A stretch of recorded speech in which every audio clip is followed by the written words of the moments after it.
access than this government. Even the bungalow he lived in as vice president, when he was living, he wrote for that bungalow to be given to him. He bought state lands. Who bought state lands? Who bought state lands? Look, I beg. And you ask hold on, I'm asking a question. China, who bought state lands? Officials of the NDC. Officials of the NDC. They bought a lot of, including former President Mahama. He bought state land. Yes. Where? Oh.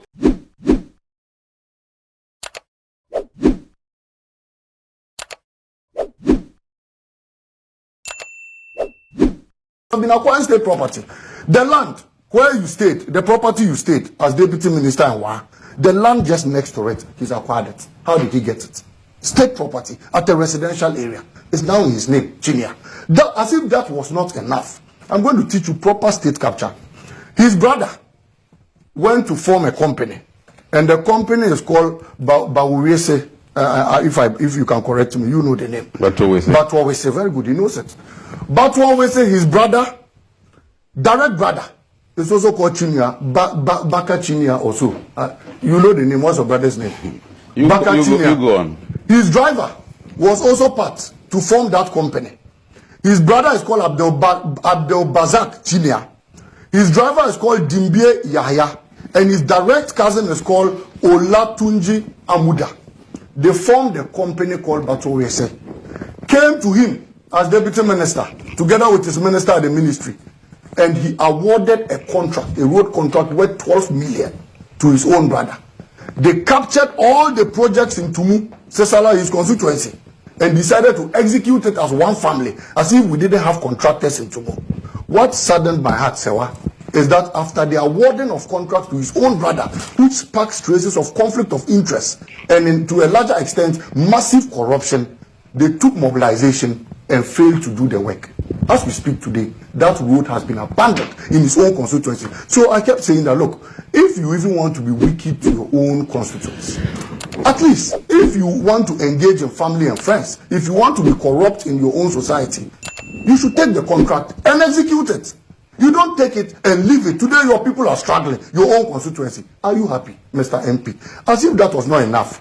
They went to the Ministry of Agric. I'm going to teach you state capture. And they went and took goose, farm inputs worth I think 3-4 million.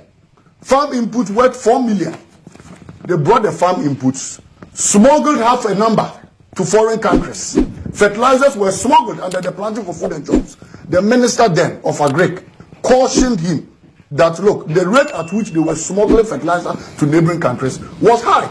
And the amount of money. Cautioned who? Cautioned him as deputy minister. It is in a letter. I'll give it to you. Don't worry. Yeah. I brought all facts. You can take these two. And then 1, 2. Today we'll talk about state capture. The third one, they took farm inputs and they smuggled half. The amount that was used and paid for was 1.3 million. I read a letter that was written to his minister to tell him as deputy minister to pay the balance they were owing to government. The letter says, under the Planting for Food and Jobs campaign, outgrower scheme, operators and commercial farmers were allowed to access farm inputs. So farm inputs that were meant for his constituents, he alone went and collected them and denied his constituents access to these farm inputs. Now listen carefully. Batuwese Company Limited, owned by the deputy regional minister, so are you listening? He was deputy minister of the Upper West region, is the company that accessed farm inputs under the campaign in 2017. Per the arrangement, the company paid only 50% and they refused to pay the other 50%. This is the letter. So Chinia did not only buy state lands in Tumu, he did not only buy state lands in Wa, he further took farm inputs that belonged to his own society. I am saying all this because he was first to be ranting on TV that this person bought this state land, that person bought this state land. I haven't spoken about the exposés of the Honorable Okujuato Ablakwa. I'm only speaking directly about the exposés of a man in this studio who has decided to bath himself with gross corruption, who has decided to siphon properties and funds that were meant for his constituents, and who has decided to, expose himself. And so when I sit here and say Chinia will go to jail, it was not only because of the two things I had counted.